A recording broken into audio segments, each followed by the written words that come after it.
The old saying goes, April showers brings May flowers.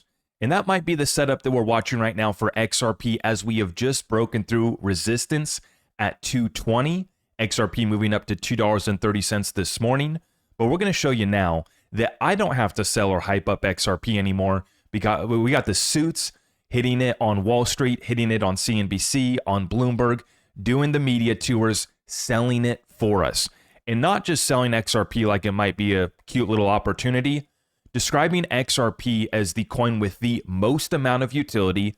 The XRP ledger will tokenize the world, and Ripple is the most professional in the space, acting as investment bankers. Direct quotes, we're going to share them for you in today's update.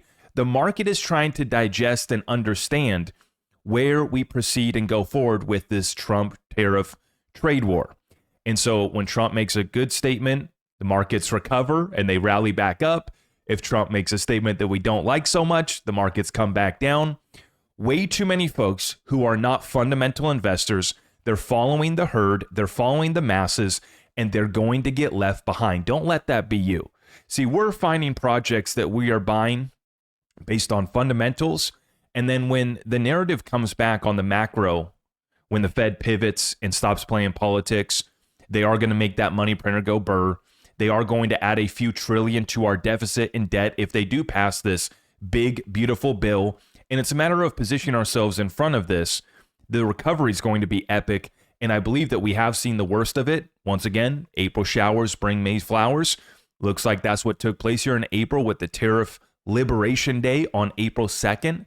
And the market bottoming out April 7th for XRP down to $1.60. And we see that we closed off yesterday above 220, which we've noted that this level, basically this accumulation range between 220 and 250, we wanted to get back into that. We did yesterday. We closed off the day above 220, popping up to 230 this morning, and a lot of momentum behind XRP. So with that being said, let's get right on into it, guys. Check it out. President Trump speaking this morning on the talks with China. Take a listen. Are you thinking about lowering their tariffs? Fair deal with China. It's going to be fair. Are you talking to them actively now? Actively. Everything's active. Everybody wants to be a part of what we're doing. They know that they can't get away with it any longer, but they're still going to do fine. And we're going to have a country that you can be proud of, not a laughing stock all over the world for many years. You know, in 1913, they traded to the income tax system. We used to be all tariff, and we had no income tax, so we had the wealthiest country we've ever had proportionately.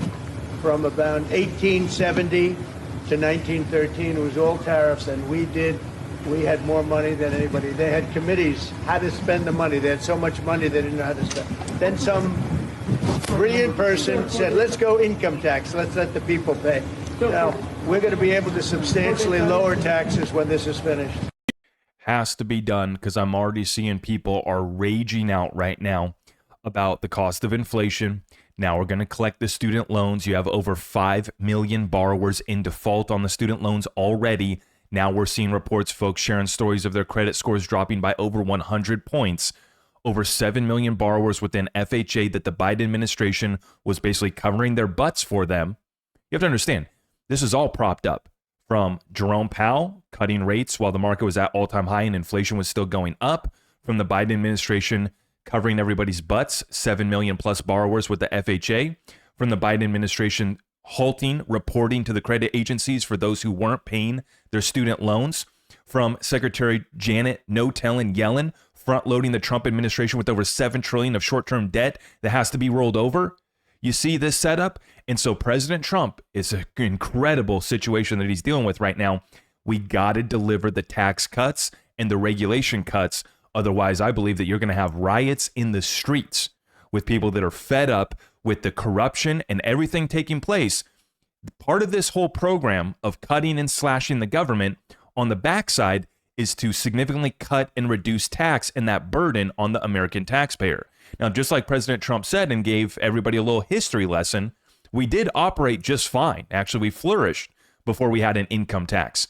And then he says some brilliant person decided in 1913 to introduce the income tax. And that's when they also introduced the Federal Reserve, as many of you guys know.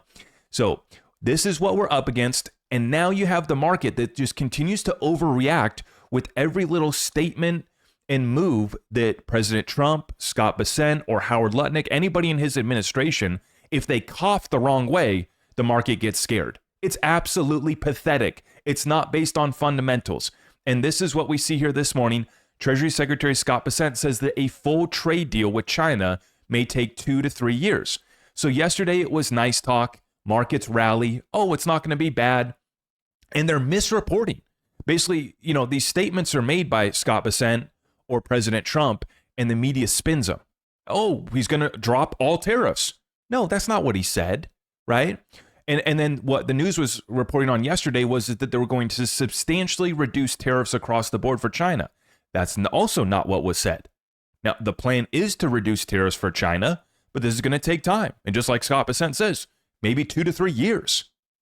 So now the market's coming back down, and we're crying, and we're sad. Way too over-emotional, way too hanging on the next tweet, instead of investing in fundamentals, and they'll be completely left behind. And if you want a prime example of this, just look at the Trump coin.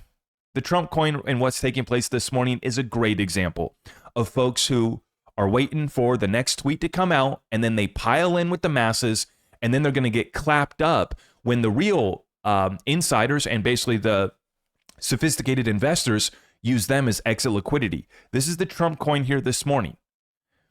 Trump is going vertical on news that President Trump will host a dinner with the top 220 holders of his meme coin.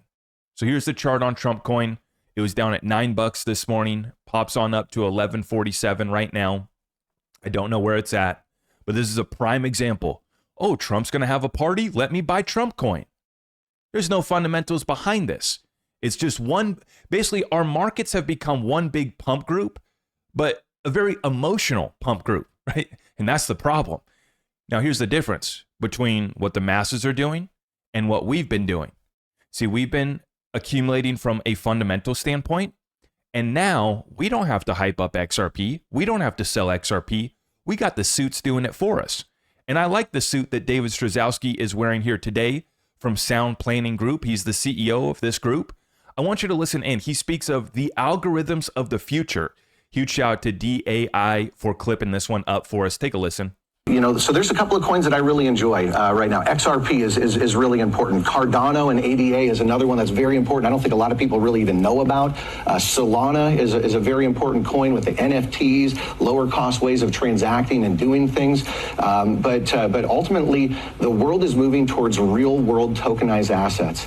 And so whether we're talking gold, silver, real estate, mortgages, this is where everything's moving right now. And so if we look at this more as the algorithms of the future, as opposed to trying to look at this as, is this the next form of money, then I think that we're going to have a better understanding where we are. So there's a couple.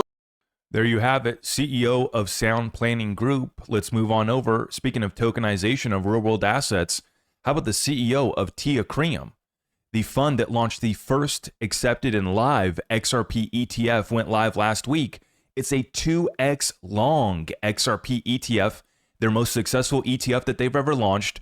But listen to his statements on XRP. Use case that you mentioned, because a lot of folks watching probably would have the reaction, the only use case for Ripple and some of these other tokens out there is speculation. So yeah, you're going to have to get out of there with that crap.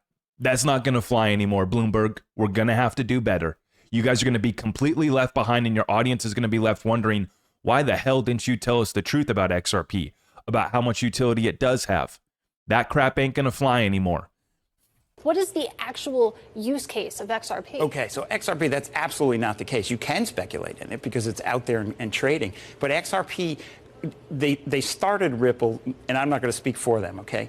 But they started Ripple to facilitate transactions, moving money around, okay? But now it's literally helping tokenize everything. As they develop their level 2 build out, they are really going to tokenize everything. They've just bought a broker-dealer clearing member, as you may know, and I think that's the first step toward integrating traditional finance with DeFi. And I'm telling you, this is going to be a breakthrough. It is a breakthrough, but it'll happen slower than people think. Okay, so the 2x use case. There you go. There you go. They will tokenize the world.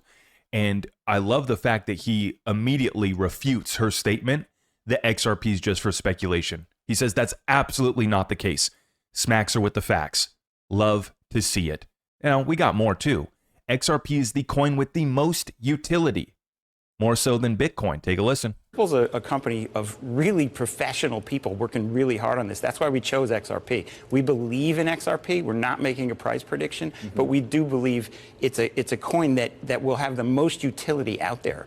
Bitcoin is a store of value. I agree with Mike McGlone, but I think that XRP has a true use case. There's just no doubt about it. And the Ripple team, from the interaction we've had with them, they're really professional. They act like investment bankers over there. They know what they're doing, and they will make this work.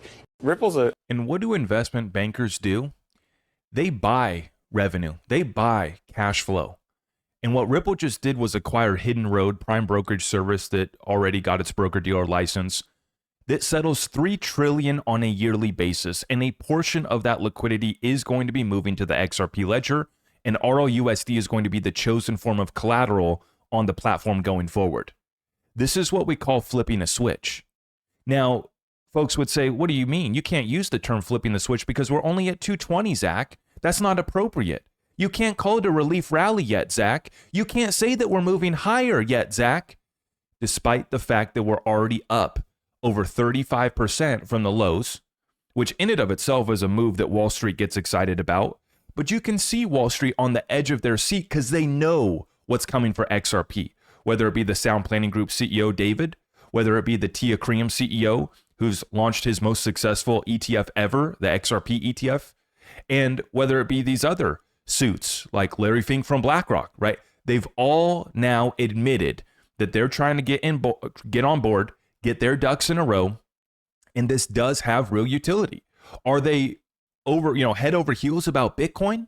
No. As he said, we respect it. Store of value. That's good. That's cute.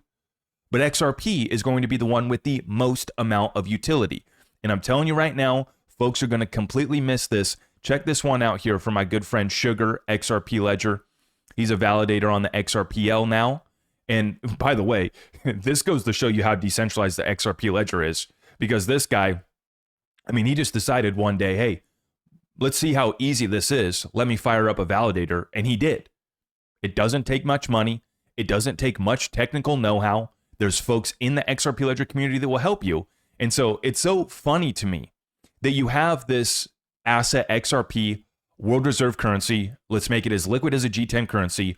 Ripple operating as investment bankers, spearheading development for the XRP Ledger ecosystem. And then you got, I can't say what this guy's name used to be because it's inappropriate, but he's a funny guy. But we just call him Sugar. But Sugar, some Joe Blow, right? With all due respect to Sugar, some Joe Blow decides to fire up a validator. And then you got other, crypto bros trading memes on the XRP Ledger now. I find it rather hilarious. But he shares his technical analysis right here, which shows that XRP might be moving up to an all-time high in the beginning of May. Valhalla. He says we might be going to Valhalla here. It's now or never. This shows a new all-time high by the first week of May. Let's watch it. This is from Sugar. Let's take a look at it. Look at that fractal. Look at that move. How about a 3, 4? Let's move it on up to a 5, 6. It's going to move. And it's going to move quickly. Many folks are going to get left behind because they're busy typing out to me, don't call it a relief rally, Zach. This setup right here is absolutely beautiful. When we look at Bitcoin, we just closed off the day yesterday above 93,000. We need to hold 92. We had a major sell wall at 92,000 for Bitcoin. We broke through it yesterday, and now we held it. We want to continue to hold it, right? And you saw the back test today. Actually, we did go down and back test 92,000, holding that level of support. So not only did XRP break through resistance, so did Bitcoin. Bitcoin broke through resistance, and now we got support here at 92. That's great. That's fantastic. XRP, we broke through 220 yesterday, closed off the day at 221, and now we moved up to 230 this morning. A little bit of a pullback because, it's going to take 2 to 3 years to get a deal done with China. Oh no, market back down. But we're still green on the day, and now we're moving back up. 223 for XRP, pushing up towards 224. Is it, something to get overly excited about right now? No, but you have to recognize it's just one day at a time, one level of resistance at a time. We flip it into support, we build structure. Next resistance, we flip it, build it into support, build structure. And we're going to do that all the way on up to a new all-time high in the next 30 to 60 days. I firmly believe that. The timeline was delayed because of the tariffs. They were worse than anticipated. Market flushed out to $1.60. Hopefully you took advantage of it because it didn't last long, only a few days under $2. And now we're back off to the races for XRP, breaking through resistance. And we're going to continue to break through further resistance all the way up to a new all-time high for XRP. So please lock in with us. We will be back live tomorrow, Thursday at 10 p.m. Eastern for our regular shows. I hope that you guys appreciate the live shows, the daily updates, and make sure you guys are following us on all the platforms. That would be TikTok, YouTube, and X. For getting in our private group, that's access through Patreon. To get into the Discord, we would love to have you in there as well. With that being said, if you guys haven't already, make sure you like this video on the way out. I will see you in the next one. God bless you all. Thank you. I am your host, Zach Rector. I really appreciate all of the love and support. If you want to support the channel, just remember that you can start by smashing that thumbs up for me, sharing this content far and wide, and everything else is at my website.